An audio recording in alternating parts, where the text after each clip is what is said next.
Greetings. I am Dr. Noni Davis coming to you from St. C Academy. And I want you, sometimes I forget to do this, but I should always remember to give thanks to my ancestors and particularly to my father who helped us to start St. C Academy 30 years ago, and my mother who is still with us. Just a nod to her as we all co-founded St. C Academy, and because of her, we are still here. She's one of the major reasons why St. C is still functioning. And so today, I wanted to talk about this UN resolution, and I'm pretty sure a lot of people have heard about it. Um, the UN resolution on slavery to intensify their the resolution was A80L.48, a declaration of the trafficking of enslaved Africans and racialized chattel enslavement of Africans as the gravest crime against humanity. So on March 25th, this week, this resolution was passed by the UN, and it had 123 votes for it. There were 3 no's, which is crazy, and that was America, United States, uh, uh, the uncivilized nation of is not real, and Argentina and the United States, these Zionist nations who are, I didn't even realize. I mean, heard that Argentina was bad, but a lot of the Nazis, these Nazi Zionists went down there. And then, of course, we know Israel is being ridiculous. And the United States, when hasn't it been ridiculous as a nation here? And then, so what does this resolution, who introduced this resolution? It was introduced by the Ghanaian president, John Mahama, and he led the effort to bring this resolution forward. And this was the first, but this resolution was first introduced in the African Union, and which I'm going to read for you later. But first of all, so let's go through the countries that abstained, and you will not be surprised at who said, I'm not going to vote for it or against it. I'm just not going to vote. I'm a vote. I'm indecisive. So it was United Kingdom, Canada. I was not fully surprised because there's some racism in Canada. Australia, Japan. I was a little bit shocked about that. Oman, Fiji, Belgium, Armenia, Bosnia Herzegovina, Bulgaria. Ooh, a lot of European countries.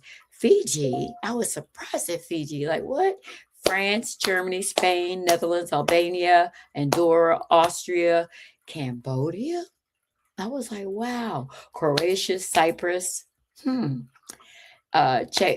Czechia, Denmark, Estonia, Finland, Georgia, Greece, Hungary, Iceland, Ireland, Italy, Latvia, Liechtenstein, Lithuania, Luxembourg, Malta, Monaco, Montenegro, Norway, Poland, Portugal, New Zealand, North Macedonia, Republic of Malosa, and I think that's in America. I was like, what? Okay, somewhere. I didn't know about that, but I'll talk about that more later. Romania, Slovakia, Sweden, Switzerland, Ukraine, San Marino, and Spain. So all of Europe said no. Or abstained. They didn't say no, they abstained. And then you have some countries that didn't even vote at all. And I was like, what is going on? And the countries that did vote on were Afghanistan. There's 3 countries from Asia: Afghanistan, Bhutan, and Syria. 3 African nations: Benin, Madagascar, and Sao Tome. I was very surprised at that. And then you had South America: Bolivia, Ecuador, Paraguay, and Venezuela didn't vote. And then you had from the what is it? The Pacific Islands, you had Kiribati, Nauru, Palau, Solomon Islands, Tonga, and Tuvalu. So I don't really know whether some of these didn't vote because they were under pressure by other countries, but by the U.S., I just don't have any idea. So, and I did not pursue that. But these are the ones that either abstained and the ones that did not vote at all.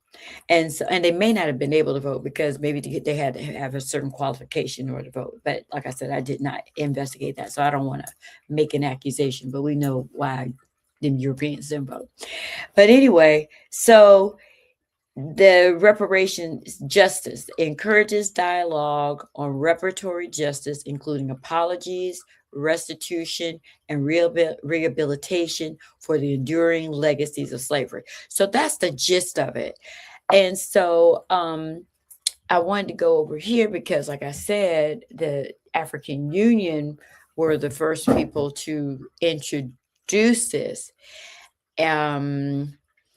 Okay, so this particular union happened in Ethiopia, and so you can pull this up online. It's called the African Union um, Assembly of the Union, and these are the notes from that meeting that took place February 14th to the 15th. So this was last month when they drafted this resolution, and so I wanted to go to not number one. Okay, recalling decision of February 2024. So they started on this in February 2024 on building a united front to advance the cause of justice and the payment of reparations to Africans. So that was number one. And then, the next one was the same thing, what they did in the theme of the year 2025, which was justice for Africans and people of African descent through reparations. So they've been working on this for a whole minute. And then, let's see, concept note of the theme of the year 2025, justice for Africans and people of African descent through reparations. And this one was, let's see, the next one was express his gratitude and high appreciation to H.E. John Dramani Mohammed, President of the Republic of Ghana, for his invaluable contribution and custodian as the African Union leader on advancing the cause of justice and payment of reparations to Africans in conformity with decision assembly. And so then they approved it, and then they had the endorsement. And so I'm trying to think, and then they adopted it. So that's number 14. Adopts the Addis Ababa Declaration Annex on Transcontinental Partnership in Pursuit of Reparatory Justice for Africans and People of African Descent through reparations, which details reference points, key issues, outputs, as well as instruments and mechanisms, partnerships, including follow-up mechanisms for advancing the joint pursuit of reparatory justice for Africans and people of African descent. So Africa is like, y'all gonna give me my money.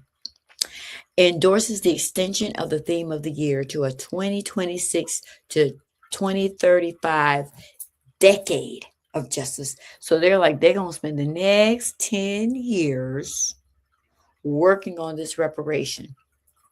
Encourages all member states to further integrate the continental agenda of justice and reparations during the decade 2026 to 2035 into their national policies, into their educational, cultural, and diplomatic frameworks as a central element of Pan-Africanism and Agenda 2063. Number 19 urges member states in furtherance of ongoing efforts to elicit global support for the African Union's quest for justice for Africans and people of African descent through reparations, to fully support the initiative of the AU champion for reparations to table a draft resolution at the United Nations General Assembly calling for the recognition of transatlantic slave trade as the gravest crime against humanity in accordance with the decision assembly, and then it's got all these numbers and everything. The necessary for financial and human resources to be made available to the full implementation of the Assembly's mandated task and required outcomes related to the theme of the decade, and directs the Commission to present a report detailing the required additional resources at the nearest upcoming budget review meetings for consideration. So, I'm coughing because this was really deep. So, why did Europeans and other countries abstain from voting? So, of course, we know they don't want to give us our money. No, we're not paying y'all. So, the rejection of reparations, because it happened so far back in the past without even considering that they're saying that this was a continued, let me turn if I see that statement. It was a continued. They're saying it was a crime because against humanity, because it continued. It did not just stop when in 1865. It continued, and it continued everywhere there were Africans. And then you have colonization. So we have still been under the system of slavery, even though, we did Jim Crow. And so these people are like, well, it happened so far back in the past. And so the resolution states that it started in the past and continues today. Now, they said, oh, y'all gonna love this one. It wasn't illegal to enslave people. There were no laws. So when we enslaved your ancestors, there were no laws saying that we couldn't enslave your ancestors. Now, I said, y'all have lost your mind. You had a whole Bible that said, love your neighbor as you love yourself. You had a whole Bible, and a lot of this stuff y'all rewrote, because some of the stuff about slavery and master, that's some stuff that y'all put in there, especially when you were trying to manage those serfs. When you were trying to control, when you stole the land from the indigenous people of Europe, and conquered each other, conquered the Irish, knocked out the Scottish, and started all these wars, and then you took their lands and created serfdom so that they didn't have anything. So you started that with your own people. And so just imagine, you have no morality, and you're going to try to pull that one on us. Then the next one was, this offense should not be placed on a hierarchy above Holocaust or genocide. I was like, the slave trade, the European slave trade, the Ma'afa was a great disaster. They said out of that 12.5 million people were taken, and only a third of them survived. What are you talking about? And so that was a genocide. And it was a Holocaust, because in Africa, when you cause all kinds of wars on the continent to get these Africans, when people were trying to say, no, you can't take my people, you were wiping out villages. And then you had people who were fighting the Europeans, and the Europeans were killing people. So you created all of you agitated some of the negative interactions that people already had, or what do they call it? Not competitions, but the grievances people already had between each other, and you escalated that and turned it into wars between them. And you said they fight, and we get the slaves, and you had that was your whole plan. And so a lot of people were killed on the continent who never even made it into the slave trade. And so you cause an extermination of communities by doing this. And so that's the Holocaust. And we don't want to talk about what happened in Namibia. Lord have mercy, by the Germans. They killed millions of people. Millions of people were killed. So it's not putting it above. This slavery was a combination of a Holocaust and a genocide and enslavement. It was all three of them things going on together, whatever. They said it's highly problematic. It said it lacked sound legal basis. Black people, trying to say that that was incoherent. They didn't articulate their arguments very well. We have heard that before. I don't understand why black people are so violent. Well, you beat us, you hit us, and so we hit you back. But why did you hit us back? You know, I'm white, so I should not be hit back. If I say something to you, you're supposed to just accept what I said to you. Okay. Uh, we're not able to articulate our argument. How about you don't want to listen? And you don't want to hear it. And it's because it was perfectly articulated. Mr. That the president of Muhammad, what's his name? Yeah, President Muhammad was extremely. These people have been educated in y'all schools. He spoke perfect English and probably said words that some of y'all don't even know. So that was the most ignorant, all ridiculous statement. And then they said it was one-sided, divided, divisive because it expands over too long a historical period and of 400 years. And then it also doesn't consider both sides. What is the other side? What is the other side? I don't know what the other side could possibly be. I don't know what they mean, but anyway, they said that this argument was one sided because we need to hear what I guess they want to say. Well, Africans participate in the slave trade too, um, and we know yes, Africans did have enslavement, but they didn't have chattel slavery, and so for all of those of I mean, ADOS people and foundational Black Americans, just hear me. Um, Africans throughout the continent, and I'm not trying to exonerate anybody because I'm not going to say slavery was great, but slavery was mostly folks who were enslaved in the continent during that time were mostly people who had uh, uh, who were criminals or who had they were prisoners of war and they had attacked this village. Then uh, most of them were also people who owed a debt. Now you were not enslaved for your whole life. You were not worked to death and people were sitting on the porch watching you. You worked side by side your owner. You could also marry into the family, or you could become a chief in the family or some kind of leader in the family. Um, you were grafted in. Your children, your grandchildren, your great grandchildren, your great great grandchildren would not be enslaved. No. So it was not chattel slavery that based on the color of your skin and all your descendants would be enslaved.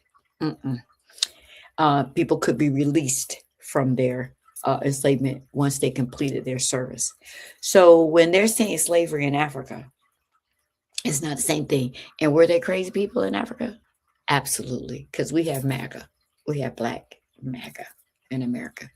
And we have Black MAGA who will defend Trump to their blue in the face. Well, all he could say anything, and they don't always justify or support him in that foolishness. While at the same time, the United States voted no that slavery wasn't proper, and some of them probably think it's fine. They probably agree with him, and so we have neocolonialism. They don't want to deal with that. Yeah, we have I mean, yeah. So I guess neocolonialism. They're going to try to say that that is not an extension of the slavery. But if you come to my country and you impose a system where I cannot have access to my land, I cannot have access. You control my produce, what I produce.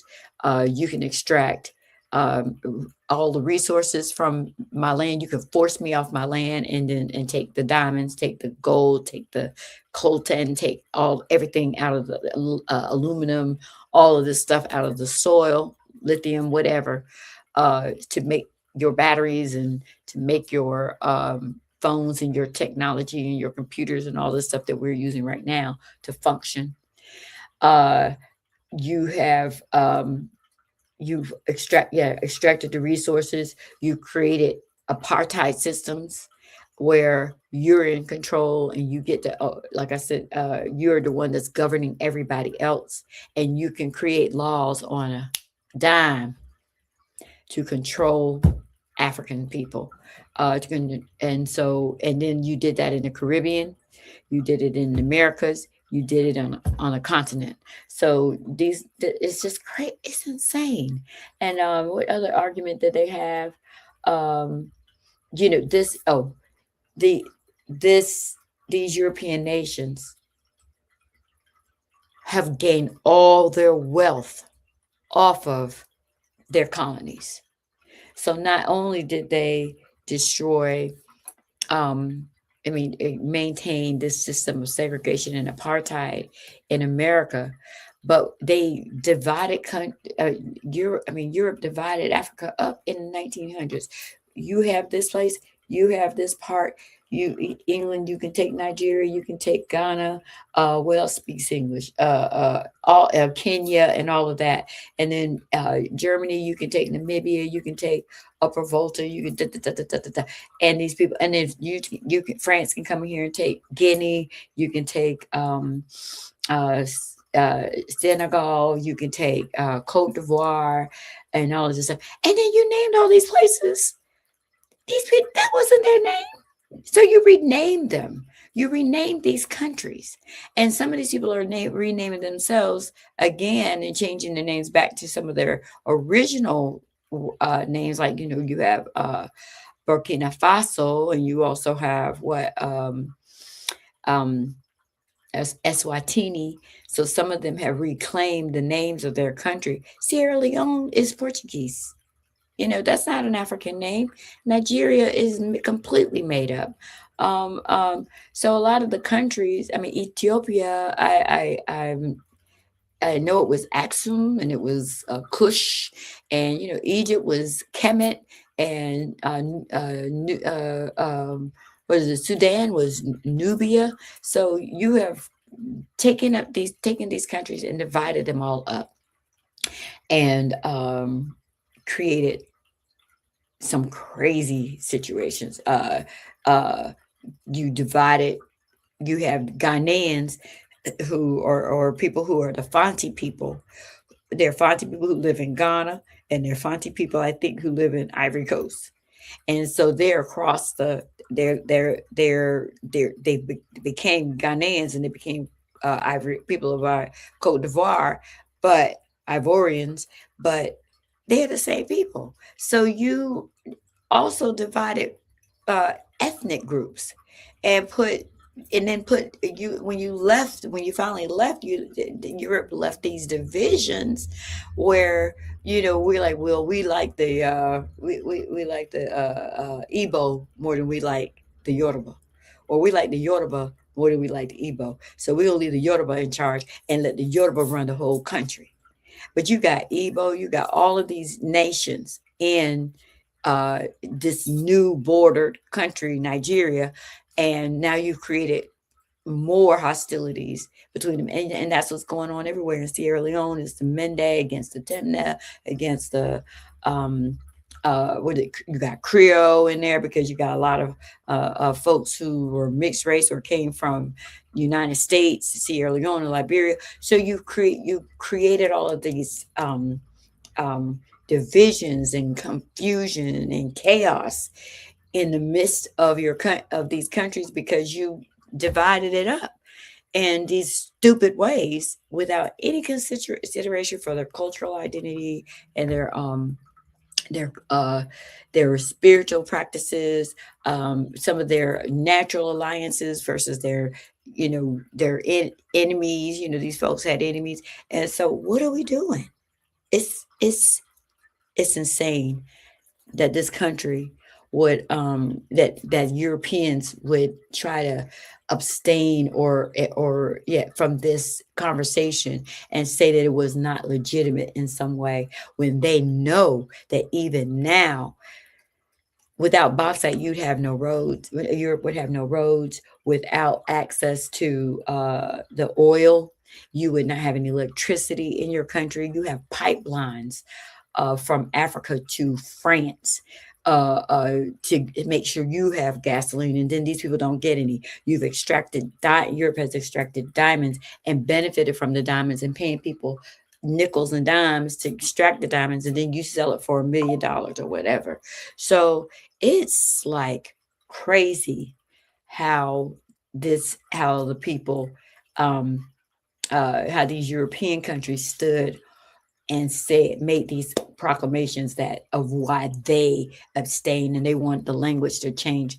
And you know what? Y'all can go away from here. Get Just go away from here, because it passed. 123 brown countries came together. You didn't hear me say nothing about Iran and Iraq. They voted for it. You didn't hear me say nothing about Saudi Arabia. Saudi Arabia voted for it. You didn't hear me say who else? You didn't hear me say what? Um uh Pakistan. You didn't hear me say nothing about India. They voted. They voted. They voted for with this um reparations, this bill, this that it was the gravest. Everybody has agreed that this was the gravest crime against humanity. This was the gravest crime against humanity. Everybody else agrees, and so give thanks.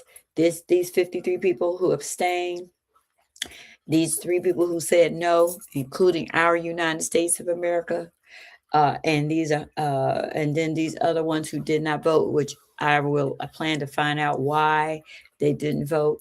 Um, they did not win. We got 123 countries to support, and they have approved it. Now, what does this do? It lays the groundwork for us to get our money. And so uh, these folks, what they gonna do? Nobody cares. I don't care what Europe tries to do. It passed. We are the global. They're gonna have to deal with the global majority finally, and how they feel about it doesn't matter. What is also interesting about this whole thing is that they had another resolution. What was it called? Uh, did I write it down? It was a resolution for women. They had um, the UN resolution for women. I had pulled that up too, and America voted against that too. UN resolution for women, 2026.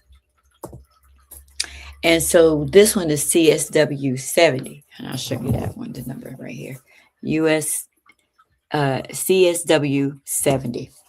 And this one is the priority theme: ensuring and strengthening access to justice for all women and girls, including by promoting inclusive and equitable legal systems, eliminating discriminatory laws, policies, and practices, and addressing structural barriers.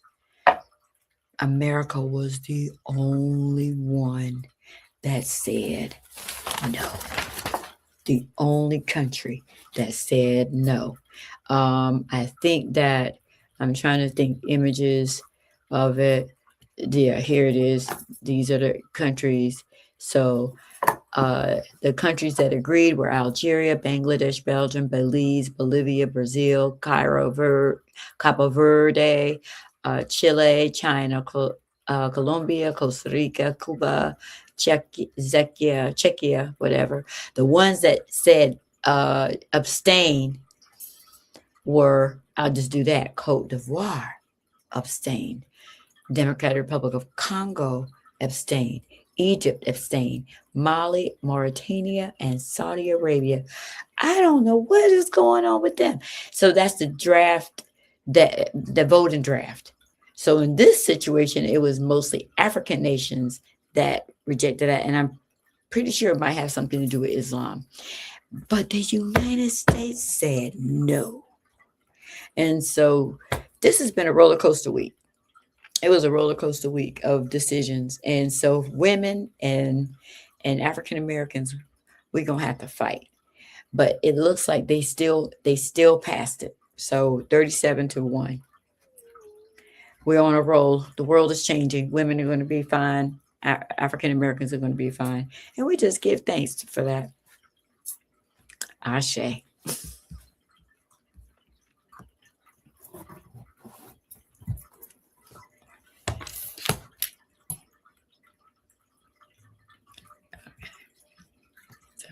Peace.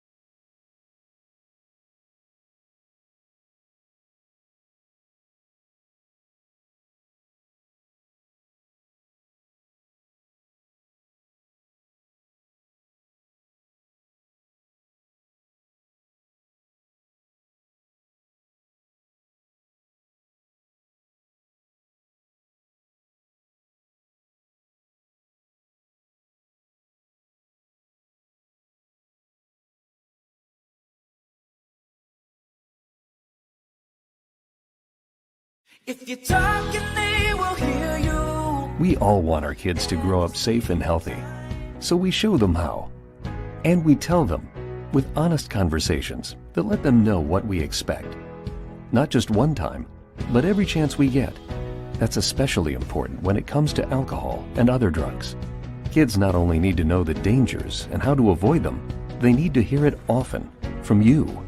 And when it comes to pain medications, opioids, they need to know that they should never be taken without a prescription and never shared with friends or family. It's dangerous and illegal. So talk with your kids and guide them through the challenges of growing up safe and healthy. Because when you talk, they hear you. For more information about talking with your kids about underage use of alcohol and other drugs, visit underagedrinking.samhsa.gov. So talk, they hear you. You can do it if you try. I'm a St. Cia student. Of course I walk into the sound of drums. I'm a St. Cia student. Of course I know my mother.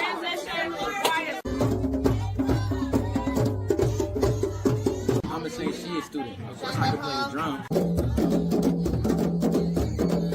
I'm a St. Cia student. Of course I can work with my hands. I'm a St. Cia student.